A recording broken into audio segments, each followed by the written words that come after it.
Violencia desbordada en las cárceles de Brasil. Un nuevo motín se registró en un penal del estado de Río Grande do Norte. 10 reos murieron en los choques entre bandas rivales. 3 de ellos fueron decapitados. El secretario de Justicia del Estado aseguró que 6 presos fueron identificados como los promotores de esta revuelta, por lo cual serán trasladados a otra cárcel. Una nueva matanza en un penal brasileño pone en jaque las medidas adoptadas por el gobierno para contener la desbordada violencia en las cárceles del país. El hecho se registró en la penitenciaría estatal de Altacús, la mayor cárcel del nororiental estado de Río Grande do Norte. Durante más de 14 horas, los reos se enfrentaron entre sí.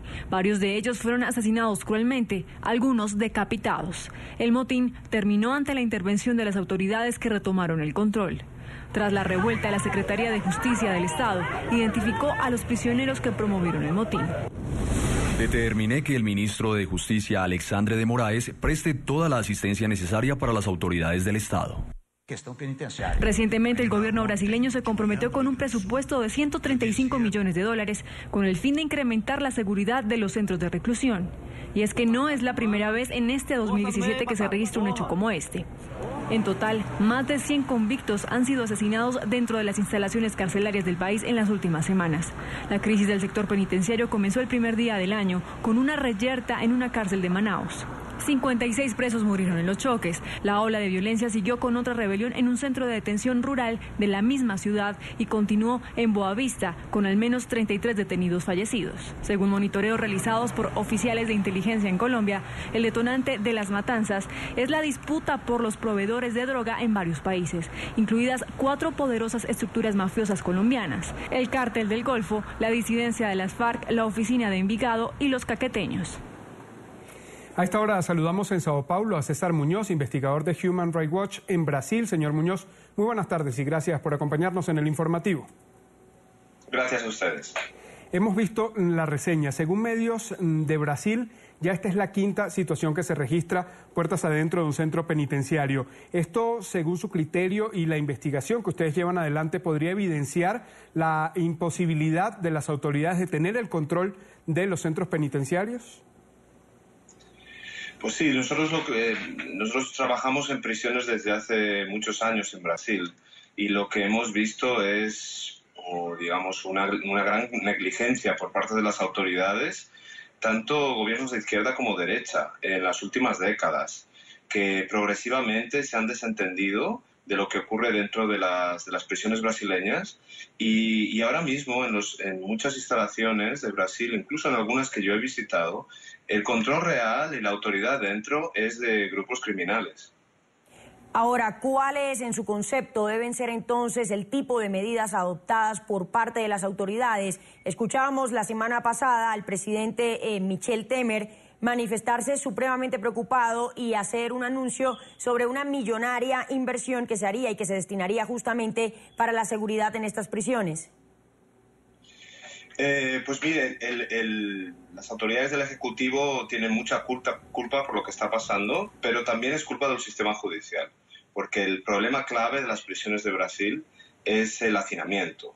Ahora mismo hay un 67% más presos de lo que es la capacidad máxima de las prisiones. Y obviamente los agentes penitenciarios son incapaces de controlar lo que pasa dentro, ¿no? Entonces ese hacinamiento digamos, está en el corazón de este problema y está causado por un sistema judicial que es muy deficiente, muy deficiente. Le voy a poner un ejemplo, más del 40% de los presos en Brasil están esperando juicio, ¿no?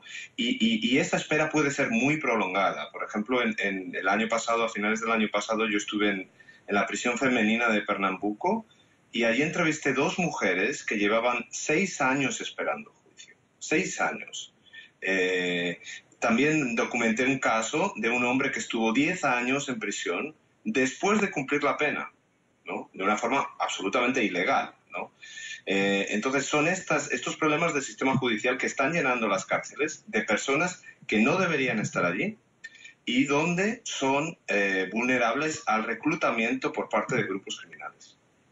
Si bien usted habla de la situación que viven puertas adentro de los centros penitenciarios, también hay una situación que alarma y es cómo llegan el arsenal, cómo ingresa a los penales para que ellos actúen de esta manera y se registren lo que hemos reseñado en los medios como masacre. Ustedes en su investigación y en este acompañamiento han tenido posibilidad de registrar precisamente eso, cómo llegan las armas hasta los internos. Sí. Mire, entrar en una prisión brasileña muchas veces es como entrar en la Edad Media, le digo. Yo entré, por ejemplo, en una prisión en Pernambuco donde primero no me registraron para entrar y no había ningún registro a los funcionarios penitenciarios, ¿no? Ellos entraban, la mayoría de hombres, y nadie les registraba, no se registraban ellos mismos.